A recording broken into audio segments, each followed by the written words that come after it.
Hey friends, it's Allison here. I've been promising you an update, so here it is. As most of you have been watching my journey, I've decided to finally figure out what is going on with my health.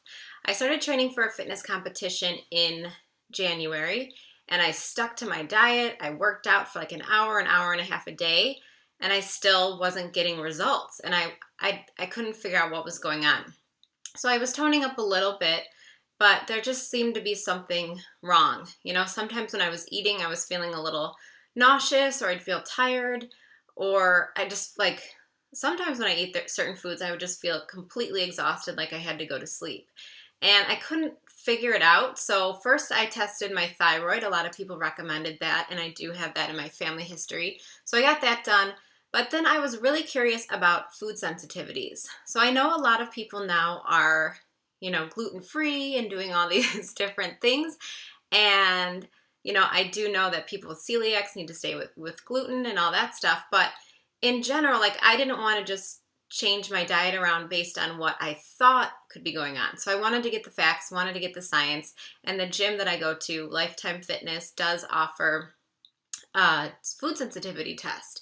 And what you do for this test is you pay for the test, you get the kit, you take it to LabCorp, they take your blood, you give them the stuff, and then they send it off. And then my results came in, I got it in an email, and now I'm going to go on Monday to meet with the dietitian. So I just wanted to get to the bottom of it. I looked up nutritionists and other doctors and allergists to see if they did this test, and the ones in my network didn't. So I did have to make a bit of an investment in this, but for my health, I knew that it would be worth it because I just wanted to get to the bottom of it. So I'm not going to go into all the details until after I talk to the dietitian.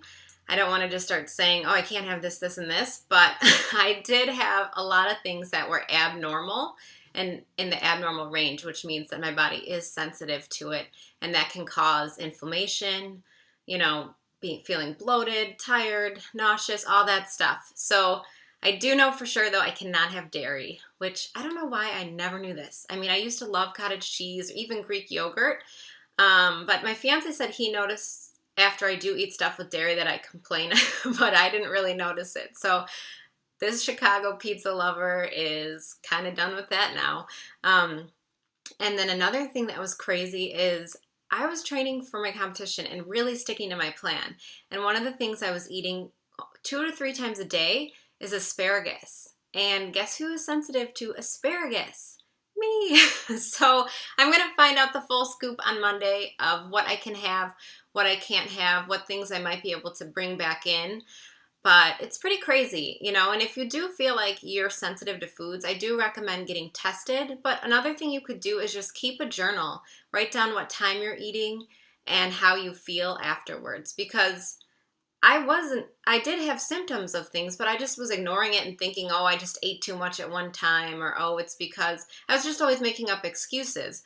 Or maybe it's just, I thought just different silly things I made up in my head. But I love science, so I really wanted to get to the bottom of it, so I did get this test done. If you have other questions for me, please feel free to message me or email me, but I will be keeping you guys posted. I'm going to be doing an update after I talk to the dietitian and go through everything with her. So thanks for watching. My workouts are still on point. I'm really excited. I feel like I finally have the answers, and I'm not expecting to drop a ton of weight. That's not the goal here. The goal is to feel good. And I want you all to just remember that. The goal is not to be a size 0. The goal is not to be 115 on the scale. The goal is to feel your best. And if you're not feeling your best, something needs to change and you need to figure it out and get to the bottom of it. And I'm here to help and give all my suggestions and feedback, but you're the only one that can control your health. So go do it. And I'll keep you guys posted and have a great one.